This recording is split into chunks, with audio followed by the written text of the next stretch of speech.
finally did it. I'm the champion of the Pokemon League.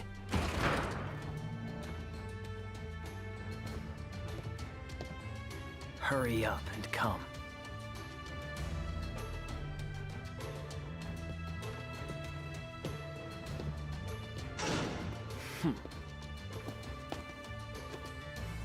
Hey! So you're finally here! Fantastic! Is it just me, or did this scene feel off in the way that it ended up playing out? Because I remember watching this Pokemon Generations episode for the first time, and it had everything I ever wanted. The Elite Four are complete ballers. Blue comes in and just starts backhanding them. We get some epic Pokemon fight scenes, and then we all know what's coming next. We, the protagonist, as Red, are ready to challenge our rival. We're ready to take the crown, but then when Red walks in, it just feels wrong. He's not even smiling. It's way too serious, I feel. It just comes in like, wait a second, we just had all this character development with Blue, and he didn't come off as like this super massive jerk that we experienced back in the games, or how we remember him to be. Yeah, he was overconfident, but it kind of worked out for him because he ended up becoming the champion. But then when Red walks in, there's no camaraderie. There's nothing like we've seen in the back and forths before, and even then, Blue seems a lot more welcoming to see Red than Red is to see Blue, and like that's just it. Like the way he walks in, he looks way too serious. The lack of a smile just didn't feel right, and I wasn't necessarily expecting a battle from this. I'm not disappointed in that. I'm just disappointed in how he was portrayed compared to Blue, and it goes deeper than that. Like when we see the battle tree, the way that it works out in the battle tree, it's like, oh, is Blue gonna be some kind of jerk that's like, hey, what are you doing here, kid? You don't look strong enough to be champion. Whatever, smell you later, you know, do some punk stuff like that. But he seems to be most welcoming. He seems to have the most relaxed attitude, and then when it comes over to Red, he doesn't say anything. He just sits there and does his thing. And you'd imagine that he would also be friendlier. He would be more welcoming, but he just isn't. Like, the way that this scene plays out is so strange because, yeah, Blue's just like, nice to meet a fellow champ. What do you say, Red? Red's response is nothing, and Blue even acknowledges it. Like, that's another thing. Like, okay, at the same time, I could see this being a little fan servicey kind of nod because, oh, still as silent as ever. Haha, like on Mount Silver, he doesn't say anything and he's the strongest player that we've ever seen in Pokemon up until this point. Yeah, that was a tough battle. I get it. Haha, we're getting this callback. But the way that Blue says that, you know, still as silent as ever, it's like, well, they journeyed here together, right? They're here to greet the champion. They're working together at some point because they come off as a team in the way that this game is portrayed, but then he still says nothing, and Blue's like, you're still not saying a word, are you? You know, it even seems like Blue's a little like, what is wrong with you, dude? So that really just kind of feels off to me with everything else that we've had, and it just goes deeper than that. Like in the game, it feels like we're the protagonist, we're the hero, we're doing cool, fun stuff, and we're having a good adventure, but in other medium, in the way that Red is portrayed, it seems the complete opposite of that. I mean, we even get hints of that with what happens on Mount Silver. He ends up reclusing himself after shutting down Team Rocket.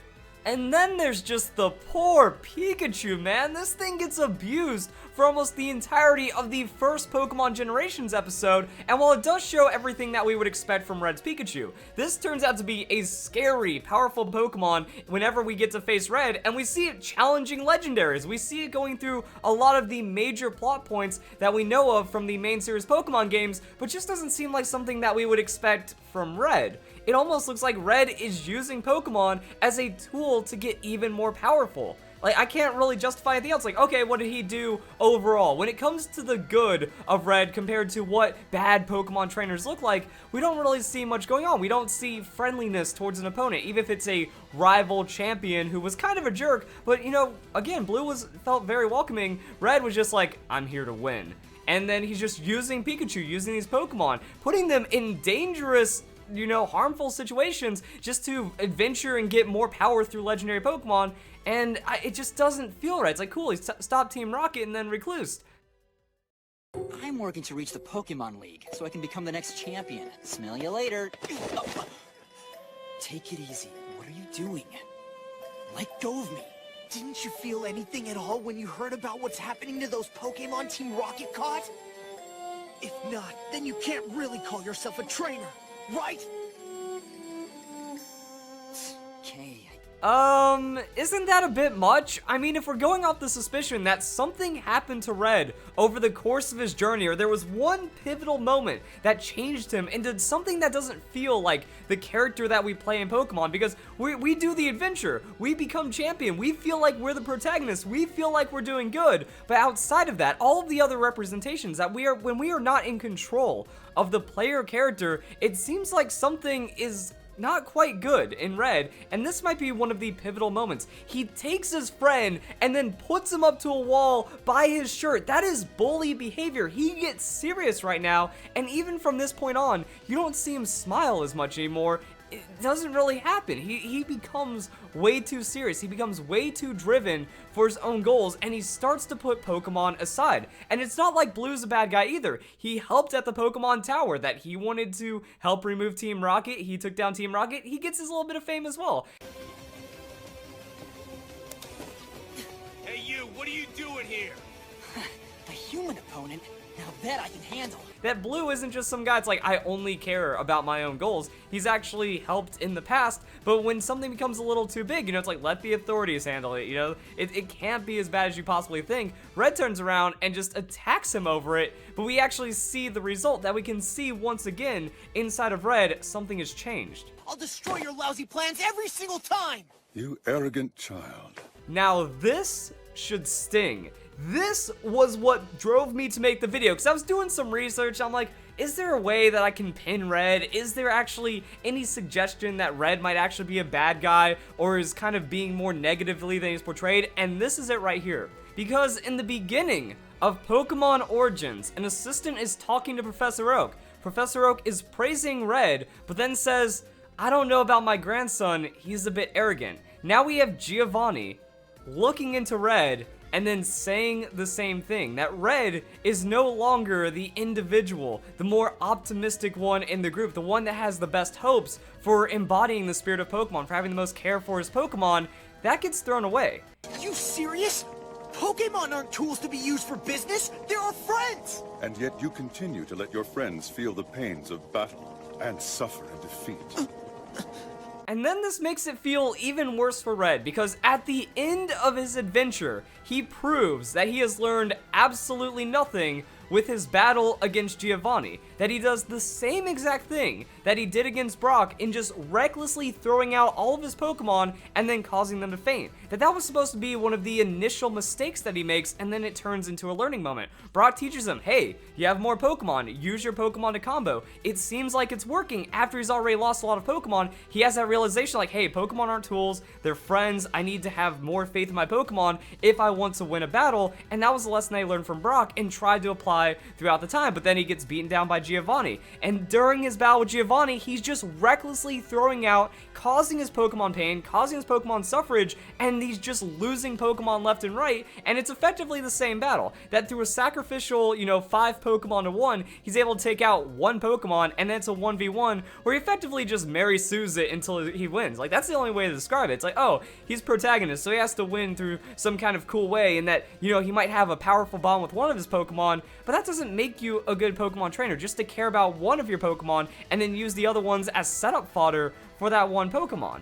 That, even, it seems like Giovanni grew more in this battle. Giovanni learned more about what's going on. It's not Red that caused Giovanni to disband Team Rocket. It's that Giovanni realizes he found the passion by fighting himself. That Red became this, very stern trainer, this very powerful trainer that kind of threw everything away to win, and Giovanni in his defeat realizes that winning isn't what's important. Stealing Pokemon, power isn't what's important. It's about the thrill of Pokemon battling, which Red has lost. Now, I know that Pokemon Origins, Pokemon Generations, they're not completely canonical, they don't flow into one another, but it is kind of retracing the events that happen inside the games, and kind of showing these other portrayals that we see from the Pokemon Company about what's going on, and even loosely with the anime that has Ash in it.